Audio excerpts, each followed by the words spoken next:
Hello friends, welcome back.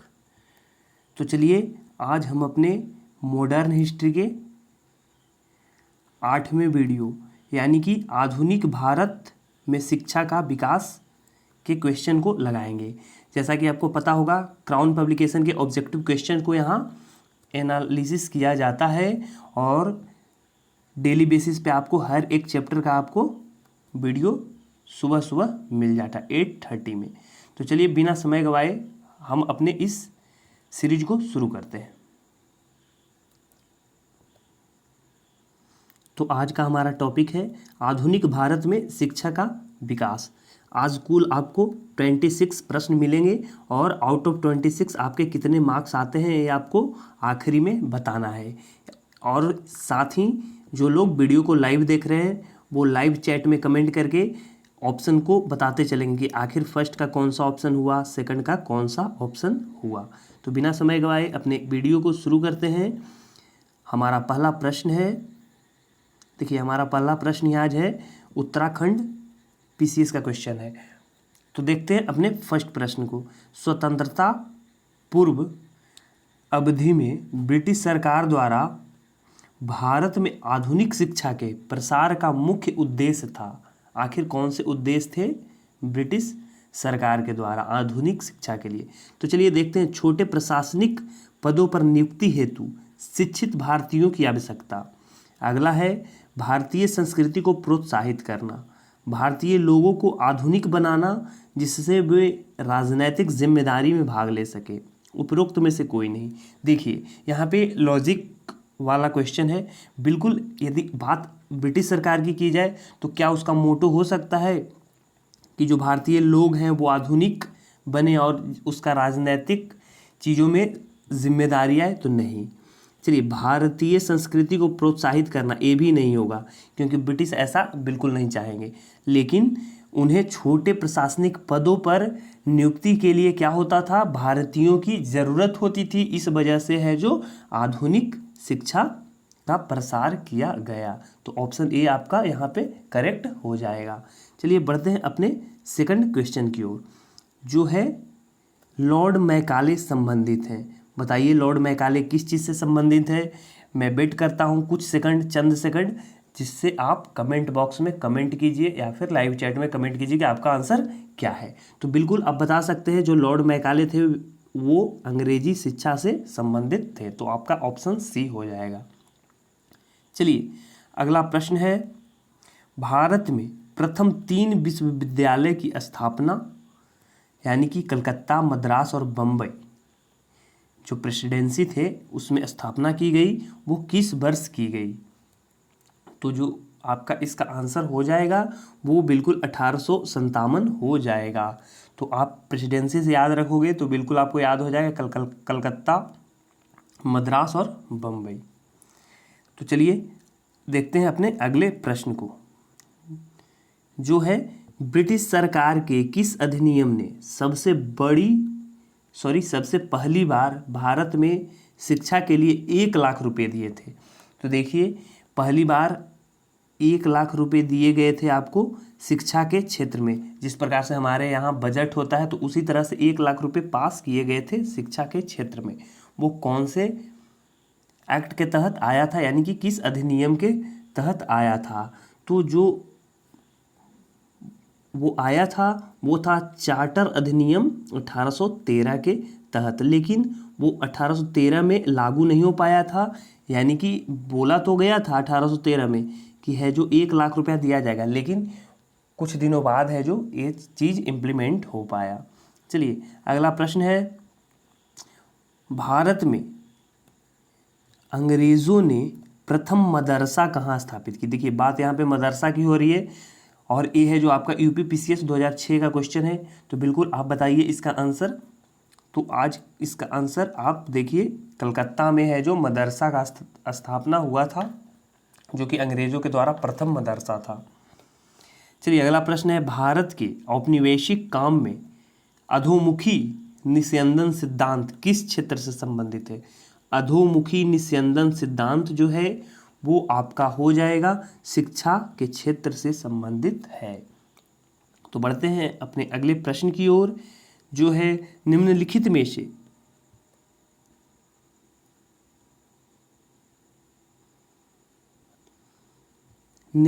में से किसने भारतीय विश्वविद्यालयों में धार्मिक शिक्षा के लिए प्रबल रूप से वकालत की थी? तो इसका आपका आंसर हो जाएगा मदन मोहन मालवीय जी। ऑप्शन डी करेक्ट हो जाएगा। चलिए अगला प्रश्न देखते हैं। किसके सतत प्रयत्नों से बम्बई में प्रथम महिला विश्वविद्यालय की स्थापना हुई थी? आखिर किसने है जो मेहनत किया, यानी कि सतत प्रयास किया, सतत प्रयत्न किया, जिसके वजह से बम्बई में प्रथम महिला विश्वविद्यालय, यदि बात महिला विश्वविद्यालय की जाए तो वो किन के प्रयत्नों के द्वारा किया गया था? तो आपके डी.के. कर्वे जी के प्रयत्नों के द्वारा ये है जो स्थापना हुआ था। चलिए बढ़ते हैं अपने अगले प्रश्न की ओर, जो है चार्ल्स वुड का आदेश पत्र निम्नलिखित में से किससे संबंधित है? चार्ल्स वुड जो है वो भी आपका शिक्षा से संबंधित है, तो ऑप्शन ए ही हमारा करेक्ट आंसर हो जाएगा। चलिए अगला प्रश्न है प्रश्न number 10, Asiatic Society of Bengal, आखिर इसके संस्थापक कौन थे? तो बिल्कुल फेमस नाम है, आप बता सकते हैं, तो आपके हो जाएंगे सर विलियम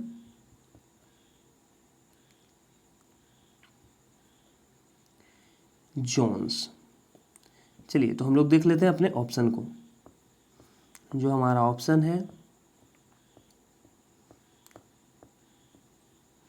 फर्स्ट ऑप्शन में ही हमें दिख गया सर विलियम जोन्स, यही जो थे वो आपके एशियाटिक सोसाइटी ऑफ बंगाल के संस्थापक थे।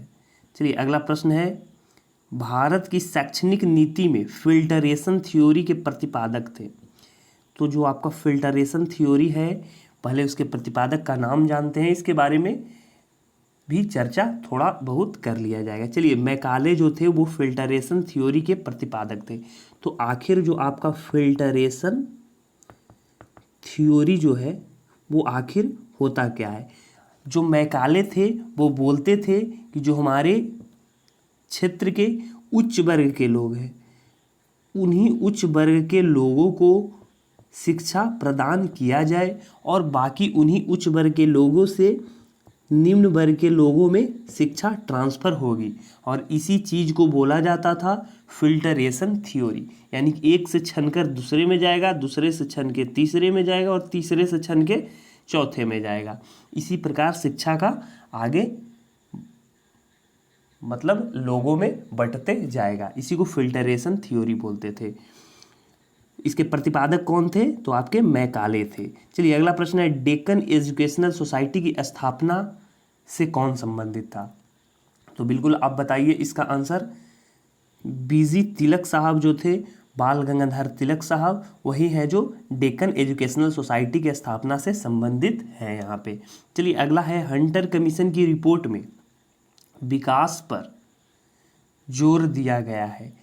तो बिल्कुल हंटर कमीशन जो था वो प्राथमिक शिक्षा पे जोर दिया गया था, यानी कि हंटर कमीशन की रिपोर्ट में प्राथमिक शिक्षा के विकास पर विशेष जोर दिया गया है। यानी कि शिक्षा से संबंधित तो है ही, उसके साथ प्राथमिक शिक्षा से संबंधित है।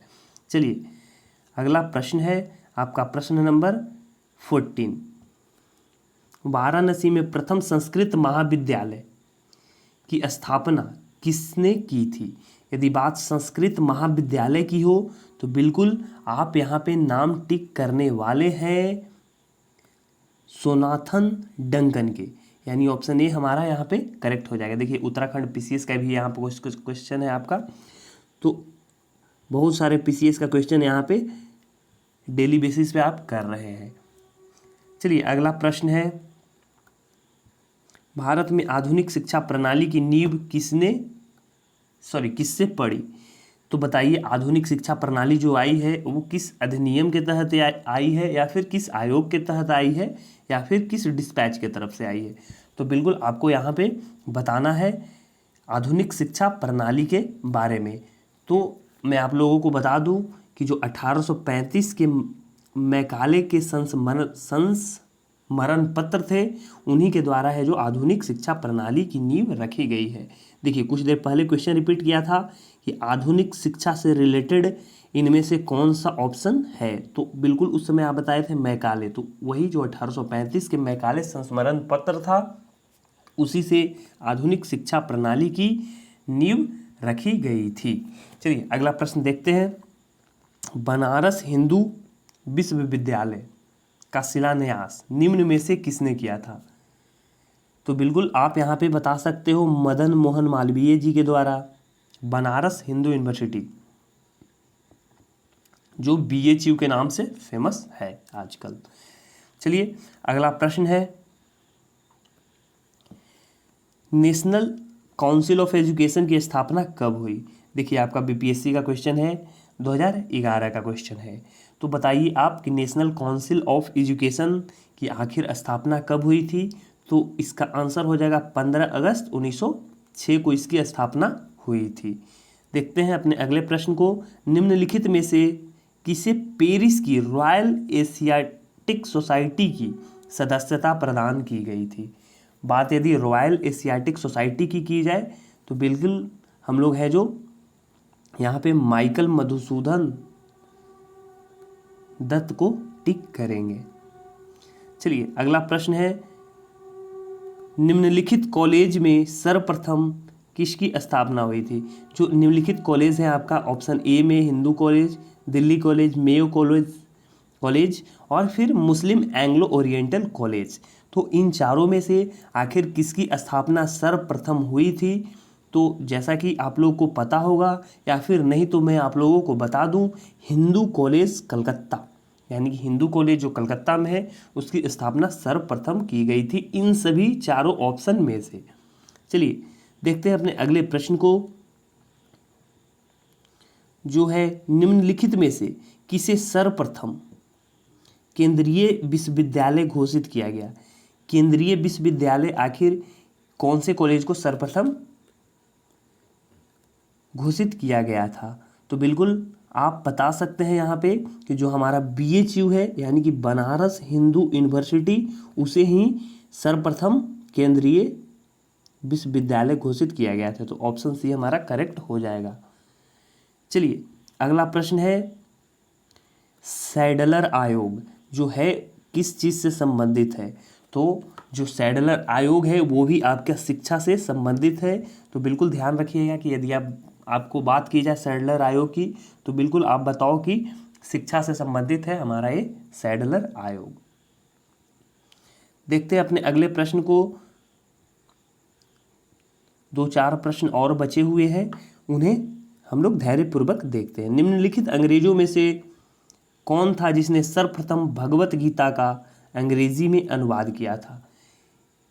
तो जो भगवत गीता है उसका अनुवाद आपका किया गया है चार्ल्स विलिंग्स के द्वारा। तो ऑप्शन बी हमारा यहाँ पे करेक्ट हो जाएगा। किसके शासनकाल में भारत में अंग्रेजी शिक्षा प्रारंभ हुई है? यदि बात अंग्रेजी शिक्षा की जाए तो हम लोग बिल्कुल यहाँ पे लॉर्ड विलियम कैवेंडिश बेंटिक, यानी कि वही जो लॉर्ड विलियम बेंटिक थे उन्हीं का पूरा नाम लॉर्ड विलियम कैवेंडिश बेंटिक था, उन्हीं के शासनकाल में भारत में अंग्रेजी शिक्षा आरंभ की गई है। बढ़ते हैं अपने अगले प्रश्न की ओर। डेविड हेयर और अलेक्जेंडर डफ के साथ मिलकर निम्नलिखित में से किसने कलकत्ता में हिंदू कॉलेज की स्थापना की थी? देखिए कुछ देर पहले हम लोग देखे हिंदू कॉलेज जो सर्वप्रथम जो 4 ऑप्शन था उसमें से उसकी स्थापना हुई थी, जो आपका डेविड हेयर और अलेक्जेंडर डफ के द्वारा किया गया है। तो क्वेश्चन से ही हम लोग कुछ क्वेश्चन के स्टेटमेंट से ही कुछ और बातें आप लोगों को बता दे रहा हूँ। देखिए हिंदू कॉलेज की स्थापना किसके द्वारा हुई? डेविड हेयर और अलेक्जेंडर डफ ने साथ मिलकर इसकी स्थापना की थी। तो बताइए कि निम्नलिखित में से किसने कलकत्ता में हिंदू कॉलेज की स्थापना की? इनके साथ मिलकर, यानी ये तो 2 मेंबर हैं ही, इनके साथ और भी लोग होंगे, उनका नाम बताना है यहाँ पे। तो बिल्कुल हम लोग ऑप्शन को देखते हैं और उसके बाद टिक करेंगे। हेनरी लुइस विलियम डेरियाजो, ये तो नहीं होगा आपका। ईश्वर चंद्र विद्यासागर, ये भी नहीं होगा। बाकी बचे 2 ऑप्शन को भी हम लोग देख लेते हैं। तो जो बाकी 2 ऑप्शन हैं वो है केशव चंद्र सेन और अगला ऑप्शन राजा राम मोहन राय। तो बिल्कुल आपका राजा राम मोहन राय ही सही हो जाएगा। देखिए IAS प्री का क्वेश्चन है जो आपको 2009 में पूछे गए हैं। तो ऑप्शन डी करेक्ट हो जाएगा। चलिए देखते हैं अपने अगले प्रश्न को। निम्नलिखित में से किसने कालिदास की प्रसिद्ध रचना शकुंतला का पहली बार अंग्रेजी में अनुवाद किया? यहाँ पे दो प्रश्न आप याद रखिए। देखिए, कालिदास की प्रसिद्ध रचना क्या है? शकुंतला। और उसके बाद याद रखिए कि पहली बार अंग्रेजी में अनुवाद किसके द्वारा की गई थी? तो बिल्कुल आप यहाँ पे टिक करोगे, सर विलियम जोन्स के द्वारा है जो अनुवाद किया गया था। बढ़ते हैं अपने अगले प्रश्न और आखिरी प्रश्न की ओर, जो है शिक्षा में सुधार हेतु ब्रिटिश सरकार ने सैडलर विश्वविद्यालय आयोग कब नियुक्त किया? कुछ देर पहले क्वेश्चन था सैडलर आयोग किस चीज़ से संबंधित है, तो हम लोगों ने टिक किया था शिक्षा से संबंधित है। देखिए उसके बाद फिर है जो यहाँ पे क्वेश्चन पूछा गया है सैडलर विश्वविद्यालय आयोग कब नियुक्त की गई, तो हम लोग बिल्कुल बता सकते हैं यहाँ पे कि जो सैडलर विश्वविद्यालय है वो आपका 1917 में नियुक्त किया गया था। तो देखिए इसके साथ ही मैं डेली बेसिस पे आप लोगों को ये बता देता हूँ कि आपके आगे आने वाले कौन से टॉपिक हैं, तो मैं बता देता हूँ आप लोगों को यहाँ पे। देखिए जैसा कि आप देख पा रहे होंगे, आधुनिक भारत में प्रेस का विकास ही हमारा अगला टॉपिक है। और इसके साथ मैं आप लोगों को एक बात और बताना चाहता हूँ, जैसे मैं वीडियो अपलोड कर देता हूँ उसके बाद हो सकता है एक दो क्वेश्चन में आपका है जो ऑप्शन अलग आए, यानी कि मैं जो बता दूँ वो शायद गलत हो या फिर मिस्टेक से गलत बोला जा सकता है। तो कुछ कैंडिडेट हैं जो इस गलत क्वेश्चन को कमेंट करके बताते हैं कि इसका आंसर ये होना चाहिए, तो बिल्कुल वो सही काम कर रहे हैं और हमारी गलतियों को पकड़ना आपका भी काम है। तो हो सकता है हमसे कुछ भूल चूक हो जाए तो आप क्षमा कीजिए और कमेंट बॉक्स में लेकिन ज़रूर बता दीजिए कि आखिर उसका आंसर क्या होगा। इससे है जो किन्हीं को गलत ना पढ़े, यानी कि जो लोग हमारे वीडियो को देखते हैं उनको कोई गलत इन्फॉर्मेशन ना जाए। तो at the end of video मैं आप लोगों को यही बोलूँगा कि यदि आप हमारे इस चैनल पे नए हैं तो हमारे वीडियो को लाइक कीजिए, हमारे चैनल को सब्सक्राइब कीजिए और फिर साथ ही साथ इसको शेयर तो बिल्कुल भी करते रहिए। तो जय हिंद, फिर मिलते हैं नए वीडियो में नए जोश के साथ।